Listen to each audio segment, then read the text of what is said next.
Friends, cheese બોલ બનાવવા માટે થઈને આપણે એક બાઉલ લઈશું. તેમાં આપણે એક બાઉલ બાફેલા બટાકા લઈશું. આ બટાકાને આપણે બાફીને હાથથી એકદમ સ્મેશ કરી દેવાના રહેશે. તે પછી એક નાની સમારેલી ડુંગળી એડ કરીશું. તે પછી 7 થી 8 કળી લસણ, એક લીલું મરચું અને થોડુંક આદું ખાંડીને એડ કરવાનું રહેશે. તે પછી 1/4 ચમચી હિંગ, 1 ચમચી હળદર, અડધી ચમચી લાલ મરચું, તમે તીખાશ તમારા ટેસ્ટ મુજબ સેટ કરી શકો છો. 1 ચમચી ધાણા જીરું એડ કરીશું. સ્વાદ અનુસાર મીઠું એડ કરીશું. અડધી ચમચી રેડ ચીલી ફ્લેક્સ એડ કરીશું. અડધી ચમચી ઓરેગાનો એડ કરીશું. આ બધાને આપણે મિક્સ કરી દઈશું. આવી રીતનું બધું એકદમ મિક્સ થઈ જાય તે પછી આપણે થોડાક ધાણા એડ કરી દઈશું. ને તે પછી હવે આપણે આ બધાને હાથથી એકદમ મિક્સ કરી દઈશું. બધું મિક્સ થઈ જાય તે પછી હવે આપણે આના બોલ્સ બનાવીશું.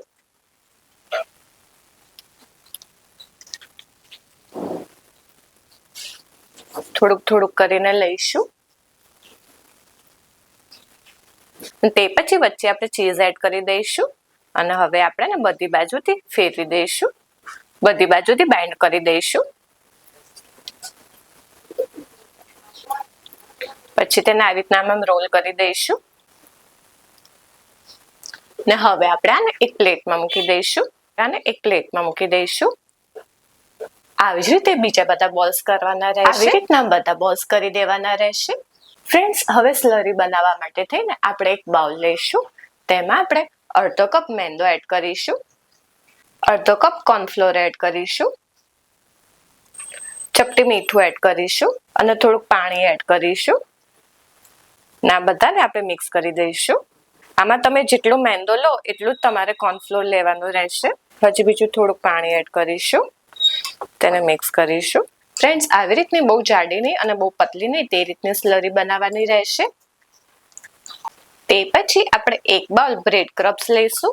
આ બ્રેડને ક્રશ કરીને 5 મિનિટ તમે તવી પર શેકીને પણ યુઝ કરી શકો છો, અથવા તો બ્રેડને એકદમ ક્રશ કરીને તેને થોડીક વાર સૂકવીને પણ તેનો યુઝ કરી શકો છો.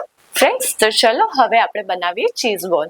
તો આપણે જે બોલ્સ જે કર્યા હતા તે લઈશું. તેમાંનો એક પીસ આપણે આમાં એડ કરી દઈશું સ્લરીમાં અને આપણે સ્લરી વાળો કરી દઈશું.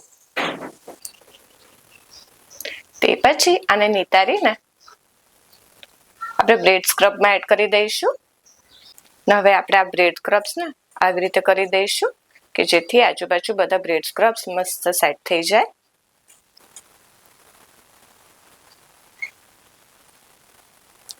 તમે જોઈ શકો છો ને. હવે આપણે આને એક પ્લેટમાં લઈ લઈશું ને હવે આપણે આને તળીશું. આવી રીતે બધા જ બોલ્સને આપણે સ્લરી અને બ્રેડ ક્રમ્સમાં આવી રીતે ડીપ કરવાના રહેશે. ચલો તો ફ્રેન્ડ્સ, હવે આપણે આને તળીએ. ફ્રેન્ડ્સ, એક કઢાઈમાં આપણે તેલ ગરમ કરવા મૂકીશું. તેલ ગરમ થાય એટલે આપણે આ જે બોલ્સ કર્યા હતા તે આપણે એડ કરી દઈશું. લો ટુ મીડિયમ ફ્લેમ ઉપર આને આપણે તળવાના રહેશે. બ્રાઉન કલરના થાય ત્યાં સુધી આપણે આને તળવાના રહેશે બંને બાજુ. ફ્રેન્ડ્સ, તમે આ રેસીપીથી ચીઝ બોલ બનાવશો તો તમારા ચીઝ બોલ એક્ઝેક્ટ બહાર હોટલમાં મળે છે તેવા બનશે. ફ્રેન્ડ્સ, આપણા જે ચીઝ બોલ જે છે તે બંને બાજુ બ્રાઉન કલરના મસ્ત થઈ ગયા છે ને હવે આપણે તેલ નિતારીને બહાર કાઢી લઈશું. તમે જોઈ શકો છો કેટલા મસ્ત થઈ ગયા છે તે. તેલ નિતારીને હવે આપણે એક પ્લેટમાં લઈ લઈશું. ફ્રેન્ડ્સ, આવી જ રીતે બીજા બધા કરવાના રહેશે. ફ્રેન્ડ્સ, તમે જોઈ શકો છો આપણા જે ચીઝ બોલ છે તે કેટલા મસ્ત બન્યા છે તે.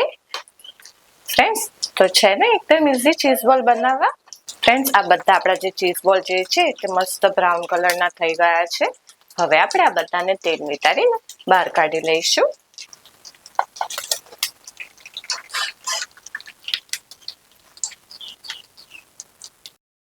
ફ્રેન્ડ્સ, તો આપણા એકદમ ટેસ્ટી અને એકદમ યમી અને સૌ કોઈને મનપસંદ પડે તેવા ચીઝ બોલ રેડી છે. તમે જોઈ શકો છો કેટલા મસ્ત બન્યા છે તે. ટેસ્ટમાં પણ તેટલા જ મસ્ત છે. તમને અવાજ ઉપરથી પણ આઈડિયા આવશે કે કેટલા ક્રન્ચી બન્યા છે તે. હું તમને આ ફોર્કની મદદથી બતાવું છું. ફ્રેન્ડ્સ, જોઈને જ મોઢામાં પાણી આવે તેવા બન્યા છે. રેસીપી તમે જરૂરથી ટ્રાય કરજો અને આ રેસીપી તમને કેવી લાગે એ મારા વિડીયોના કમેન્ટ સેક્શનમાં જરૂરથી કમેન્ટ કરજો. જો તમને આ વિડીયો પસંદ આવ્યો હોય તો સબસ્ક્રાઇબની જોડે બેલ આઇકોન ઉપર ઓલ બટન દબાવજો, જેથી મારા બધા નવા વિડીયો તમને મળતા રહે.